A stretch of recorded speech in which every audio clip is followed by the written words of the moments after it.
J'aime beaucoup la parabole de l'enfant prodigue, et je me risque à la méditer avec vous. Je sais que les paraboles nous posent parfois bien des questions. Et justement, il y a quelques jours, me trouvant chez une amie, une de ses voisines de passage m'a gentiment entrepris au sujet des paraboles, dont maint détail, disait-elle, la scandalisait fort. Les ouvriers de la dernière heure sont mieux payés que ceux qui ont trimé tout le jour. L'intendant infidèle a le beau rôle. Le pauvre gars, faute d'habits ou de queue de pie, se voit rejeté sans pitié hors de la salle de danse. La parabole de ce jour est tout aussi ambiguë, nous le verrons plus loin. Seulement, n'est-ce pas dénaturer totalement les paraboles que de les disséquer de la sorte et de les sortir de leur contexte? Heureux encore lorsqu'on ne moralise pas à perte de vue à partir d'un détail. Jésus moralise peu. Il met plutôt ses contemporains devant des situations vécues, qui sont les leurs, au fond, ou les nôtres. On s'amuse follement de l'histoire, on ironise sur les idiots, les méchants, les imprudents, les fous, les cyniques, qui peuplent ces récits. Puis, brutalement dégrisé, on se reconnaît dans les mêmes situations. On rit jaune. Terrible et merveilleux Seigneur dont l'humour renvoie chacun à sa propre conscience dans le jugement qu'il porte sur les autres. Nous sommes le juge inique, le pharisien, le bon samaritain, le fils prodigue ou le père miséricordieux, selon les circonstances.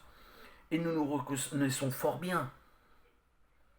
Les attitudes des contemporains de Jésus décrites au début de la parabole de l'enfant prodigue nous montrent d'un côté des publicains et les pécheurs attirés par Jésus et qui l'écoutent, et d'un autre des pharisiens et des scribes outrés d'un tel accueil fait à ces gens-là. Ils osent manger avec eux. Un comble. L'interprétation courante de cette parabole est plutôt moralisante et individualiste. On lui donne d'ailleurs le nom de parabole de l'enfant prodigue, car on a surtout retenu la conversion du cadet. Mais si ce dernier regrette le confort de la maison paternelle et décide d'y retourner, il semble davantage poussé par la faim que par l'amour de son père qui, pourtant, l'accueille à bras ouverts. Trop bien au gré de son aîné, qui trouve que ce père exagère et le lui dit sans embâge. Partant des attitudes qui l'ont provoqué, je donnerai plutôt à cette parabole le titre de parabole du Père miséricordieux. Car devant les réflexions désobligeantes des pharisiens et des scribes sur sa manière d'agir envers les publicains, Jésus se contente de décrire l'attitude du Père face aux pécheurs. C'est le Père qui a l'initiative tout au long du récit. Le Père attend, guette, même ce dévoyé de fils. L'aperçoit-il de loin? Il court vers lui, il le serre dans ses bras, le couvre de baisers et lui fait fête. Il est proprement déraisonnable tant il l'aime.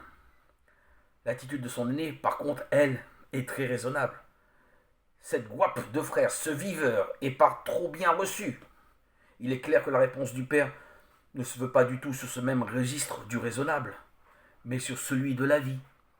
Il fallait bien festoyer et se réjouir parce que ton frère que voilà était mort, et il est revenu à la vie. Il était perdu, et il est retrouvé. Luc 15, verset 32. Pour Jésus, il s'agit de montrer que le Père des miséricordes fait pleuvoir sur les justes et les injustes. C'est lui qui va vers le pécheur. Les pharisiens et les scribes ont tort de reprocher à Jésus son attitude envers publicains et pécheurs, car n'est-ce pas celle-là même du Père envers ce sympathique prodigue?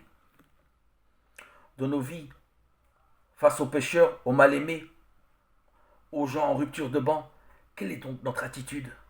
Est-ce ce pécheur et peut-être tout simplement notre enfant, notre conjoint, notre ami? Ressemblons-nous au Père miséricordieux qui fait luire son soleil sur les bons et sur les méchants?